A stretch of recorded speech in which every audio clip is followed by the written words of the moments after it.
Okay. Okay, you can tell me when to start. Can we start? Okay, we can start. Okay. Yes, we can start. Fellow South Africans, various calls were made since early 2000 for the establishment of a commission of inquiry to investigate allegations of wrongdoing in the strategic defense procurement packages.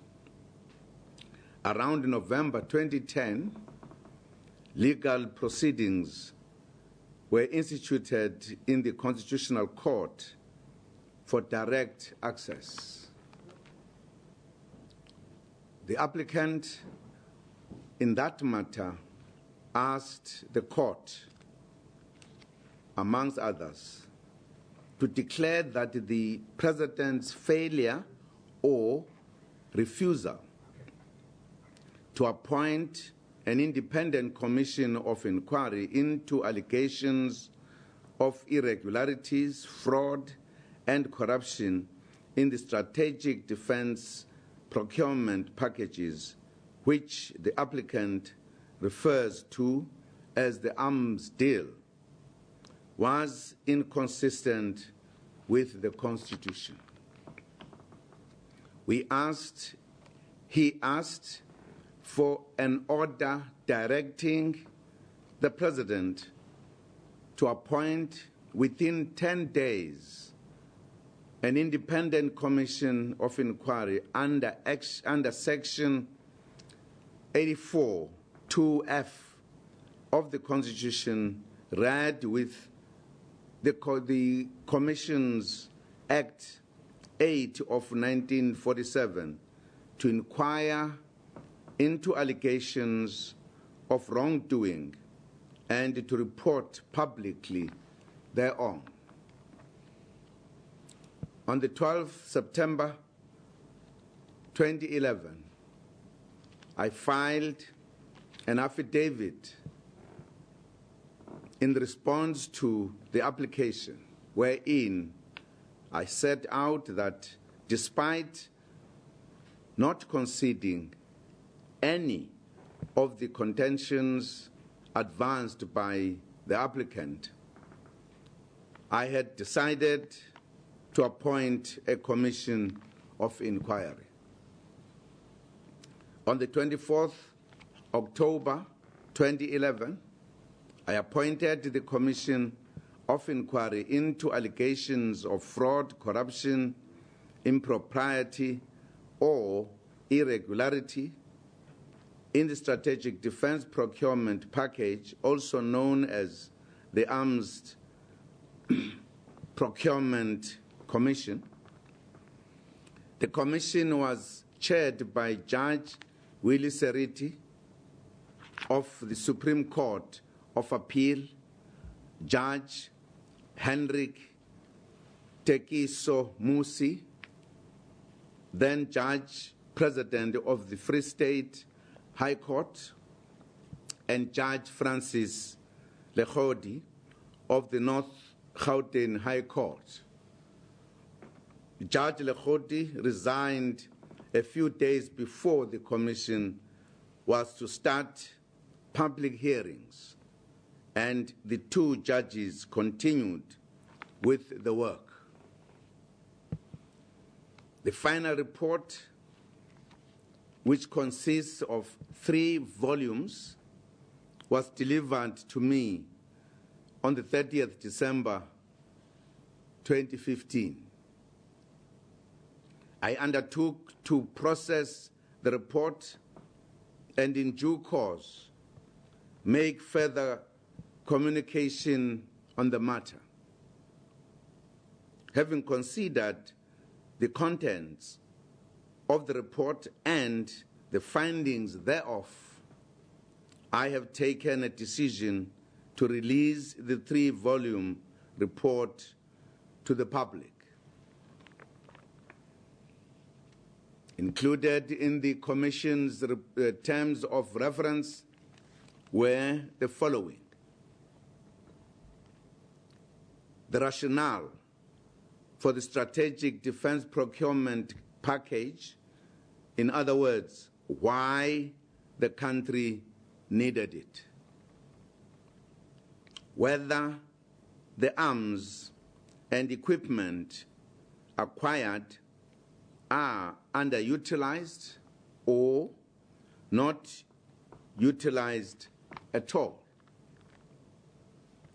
Whether job opportunities anticipated to flow from the package have materialized at all. Whether any person or persons within and or outside the government of the Republic of South Africa improperly influenced the award or conclusion of any of the contracts awarded and concluded, and if so, whether legal proceedings should be instituted against such persons and what form they should take, and whether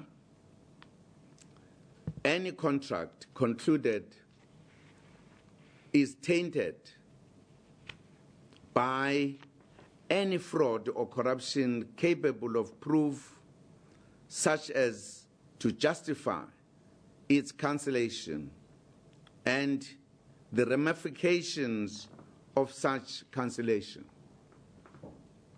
The Commission concluded its inquiry for a period of 4 full years, exceeding the 2 years it had been initially given to do the work.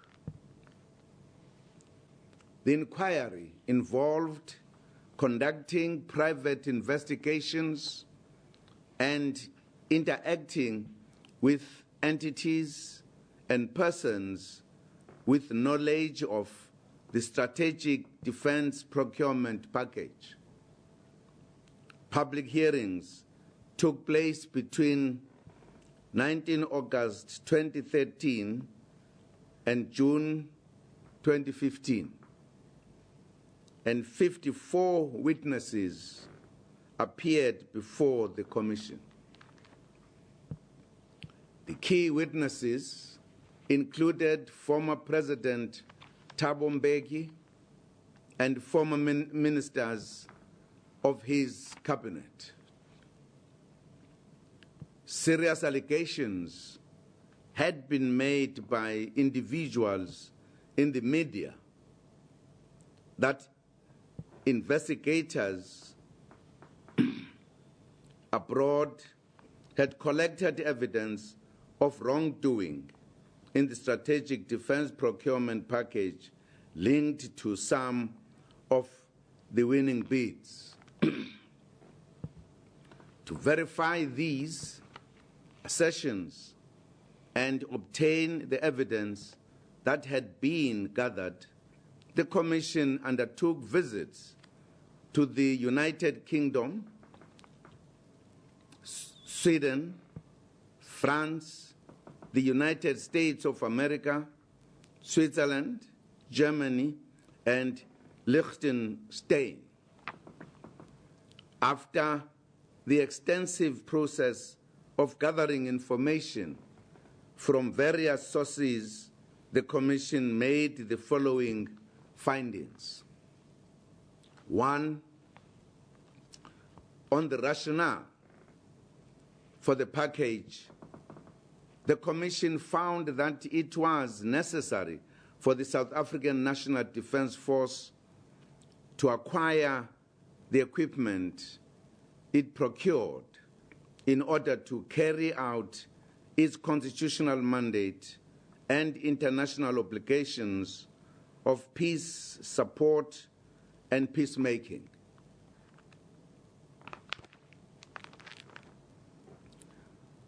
On the question of whether the arms and equipment acquired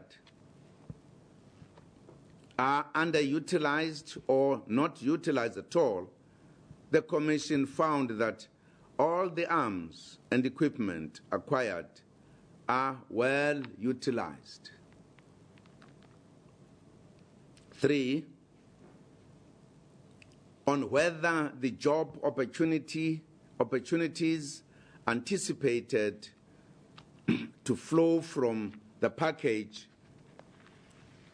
have materialized, the evidence tendered before the Commission indicated that the projected number of jobs to be created through the arms procurement process was achieved. The Commission states that the probabilities are that the number of jobs created or retained would be higher than 11,916. 4, on whether the offsets anticipated to flow from the arms procurement have materialized, the Commission found that it was fair to conclude that the anticipated offsets have substantially materialized. Adequate arrangements are in place to ensure that those who have not met their obligations do so in the immediate future. 5, on whether any person or persons improperly influenced the award or conclusion of any of the contracts in the procurement process, the Commission found that the evidence presented before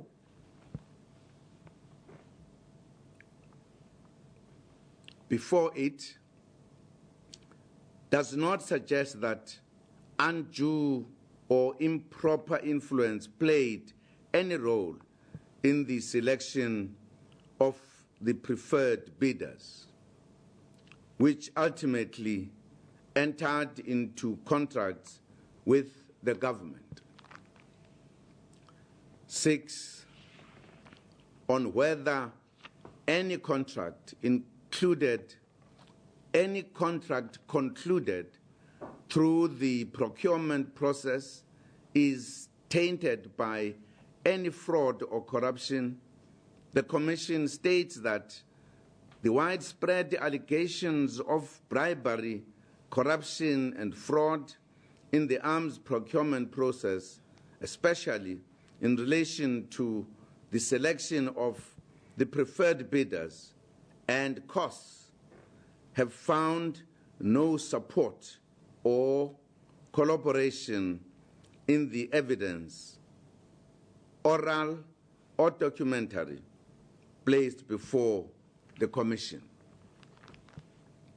No evidence was found as well through the Commission's own independent inquiries.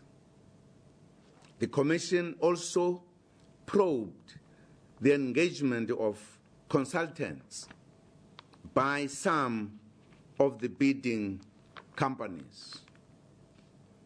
The Commission points out that the large payments made to consultants gave an impression that the money may have been destined to decision makers in the arms procurement process, and that they may have been bribed.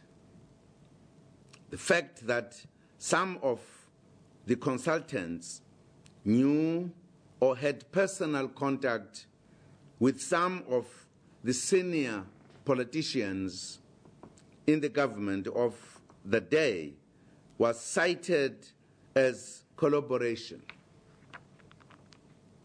On this point, the Commission states that not a single iota of evidence was placed before it, showing that any of the money received by any of the consultants was paid to any officials involved in the strategic defense procurement package, let alone any of the members of the interministerial committee that oversaw the process, or any member of the cabinet that took the final decisions, nor is there any circumstantial evidence pointing to this.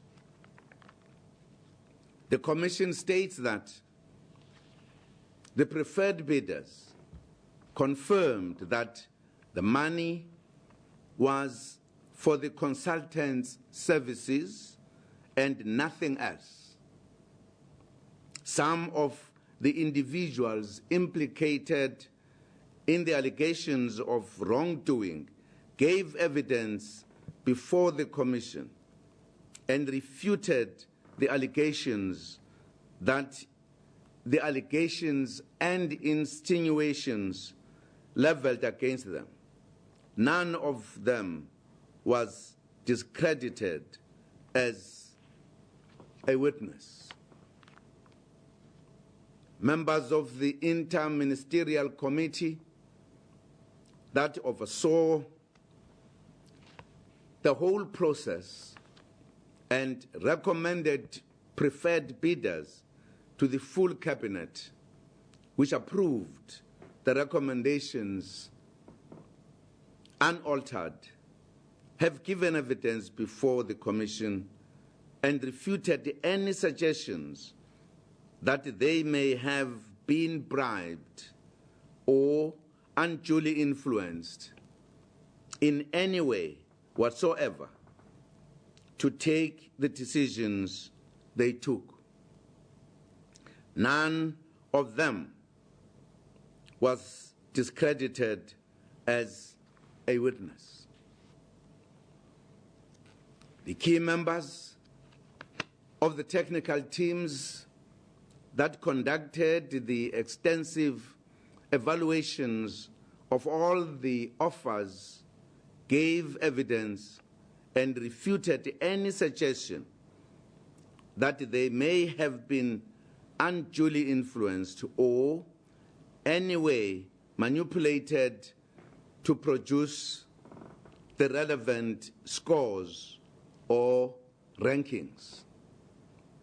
None of them was discredited as a witness, nor was there any credible evidence placed before the Commission to refute their testimony. Other than the lead in fighter trainer program, the Interministerial Committee accepted unaltered the results of the evaluations produced by the technical teams and recommended to the full cabinet the preferred bidders identified by the technical evaluations. Where the cabinet took a different decision, for an example, the selection of the selection of BAW Hawk aircraft for the LIFT program, they gave full reasons of the strategic nature for this decision. Moreover, says the Commission, there was no evidence that such decision was tainted by any improper motives or criminal shenanigans. There was also no basis whatsoever for disbelieving the evidence submitted by the members of the Interministerial Committee in this regard. The Commission concluded by stating that there was no room for it to draw adverse inferences inconsistent with the direct, credible evidence presented to it in respect of all material aspects of the terms of reference. Government had been of the view that any findings pointing to wrongdoing should be given to law enforcement agencies for further action. There are no such findings, and the Commission does not make any recommendations. I wish to express my sincere gratitude and appreciation to the chairperson of the Commission, Judge Reddy, as well as Judge Musi, for the professional, efficient, and effective manner in which they conducted the Commission. We also wish to thank the evidence leaders, the legal teams, all the witnesses, staff members of the Commission, and all those who contributed to making the work of the Commission a success. I thank you.